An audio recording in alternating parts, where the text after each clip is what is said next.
Be strong, okay? Okay.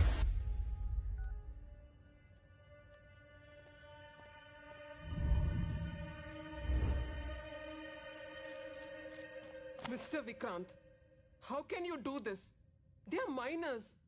వాళ్ళని ఎలా encounter చేయగలిగారు మీరు? దీన్ని ఎన్కౌంటర్ అన్నారు. It looks like a mass murder. Yeah అవును, పిల్లలతో పాటు కొంతమంది రౌడీ షీటర్స్ కూడా అక్కడ తీసుకెళ్లి చంపేశారు. మీకు జాబ్ ఇచ్చింది ప్రాణాలు తీయడానికి కాదు, కాపాడడానికి. ఆ అమ్మాయి కేసుని మీరు బాగా పర్సనల్ గా తీసుకున్నట్టున్నారు.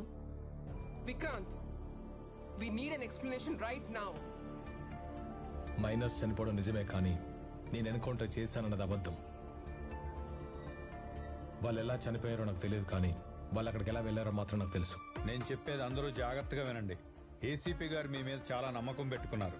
పిల్లల్ని చాలా జాగ్రత్తగా చూసుకోవాలి. ఏ మాత్రం డౌట్ వచ్చినా వెంటనే నాకు చెప్పాలి. మీరు ఇక్కడున్న విషయం మీ ఇంట్లో వాళ్ళకు కూడా తెలియకూడదు.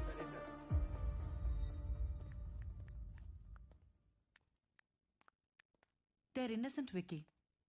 ఐ నో మా. But they are trained. ఏదైతే చెప్పాలని ప్రిపేర్ చేశారో అది మాత్రమే చెప్తున్నారు. వీళ్ళ వెనకాల ఖచ్చితంగా ఎవరో ఉన్నారు. సరే అమ్మా, నేను తెలుసుకుంటాను. Be careful. నేను ఆర్తి దగ్గరికి వెళ్తున్నాను. బాయ్. ఓకేమా.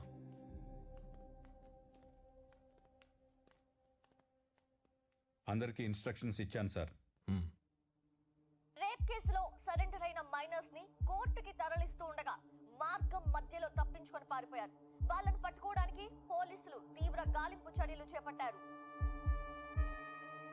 ఈ రేప్ మీరు చేయలేదని నాకు తెలుసు, అందుకే నేనే మిమ్మల్ని తప్పించాను. కానీ జనం దృష్టిలో, పోలీసుల దృష్టిలో మీకు మీరే తప్పించుకున్నట్టు. పోలీసులకు దొరికారనుకో, ఎన్కౌంటర్ చేసి చంపేస్తారు. జనం గుర్తు